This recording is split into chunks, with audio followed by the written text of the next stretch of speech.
Harvard has got some legal relief in its battle with US President Donald Trump on barring international students from enrolling in the university. A federal judge issued a preliminary injunction preventing the Trump administration's order on Harvard, ensuring the university can continue admitting international students while its legal challenge proceeds. This extension coming as thousands of Harvard students celebrated their graduation. Students in crimson fringe gowns cheered as speakers asserted their commitment to maintain a diverse and international student body in the university.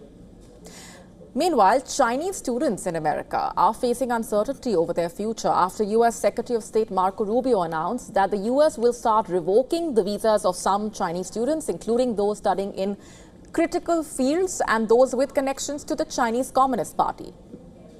China has strongly objected to the measure and lodged a formal protest with the US. Beijing called it a politically motivated and discriminatory move. In fact, Donald Trump has made Harvard the central target of his campaign against elite US universities, with threats to freeze funds over what he calls the university's liberal bias and anti-Semitism.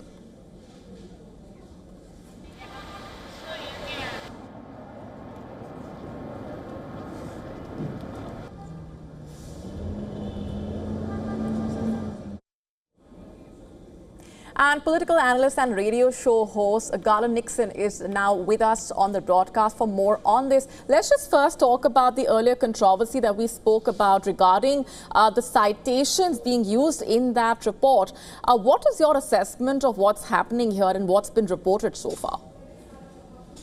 My understanding is, I've been looking into it, there was approximately 500 citations, and somewhere between 7 and 10 of them were, there were problems with them. Some of them were dead links. One of them particularly, there was a person who was cited as the author of a study who said, I didn't do that study. So there were some holes in it. I think the important thing to understand about this particular study, number one, probably one of the most I would say non-controversial thing, something that was supported across ideological lines, was that it was the imperative to look into things such as some of the foodstuffs here, the dyes that are used in the GMO foods. There are a lot of people on both sides of the aisle that were concerned about that. So I think Americans did want a deep dive into the issues of health in the United States. So that is a popular issue, to be quite frank, all across the ideological line. It seems that there was a level of unprofessionalism here.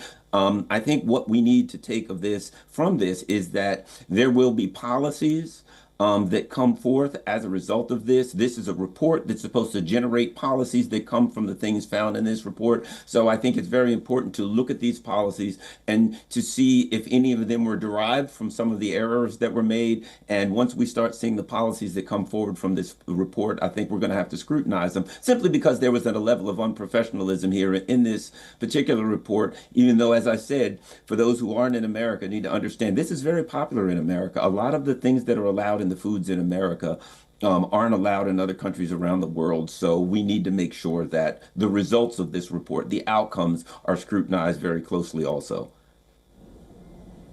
All right, I also want to get in your comments on the other controversy that we just spoke about.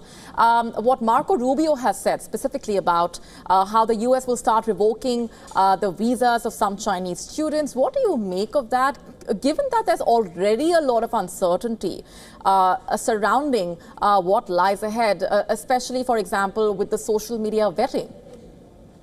A couple of things. Number one, what we're looking at with these colleges are ideological battles and foreign policy. This, in reality, has nothing to do with students presenting any kind of a danger to these colleges. This is an ideological battle. The United States sees other countries, such as China, and I would argue eventually India, countries who are really technologically advancing. The U.S. sees them as a threat. And unfortunately, rather than work on improving the ability of the United States to put out good STEM candidates. The Trump administration has decided to try to basically yank the rug out from under students of other countries who are working to improve themselves. So this is an ideological battle. This is a foreign policy battle. It is disguised as, some kind of a safety or thing or something to improve national security, but that's not what it really is. And it's going to hurt these colleges because these colleges need students from other countries to help keep the college strong and to help keep a diverse understanding in these colleges and to help their students to learn to interact with people from other nations.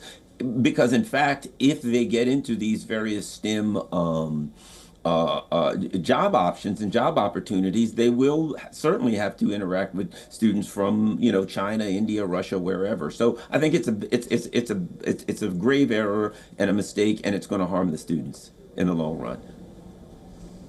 All right, we're leaving it there for the moment. Thanks very much for joining us with those perspectives. Thank you.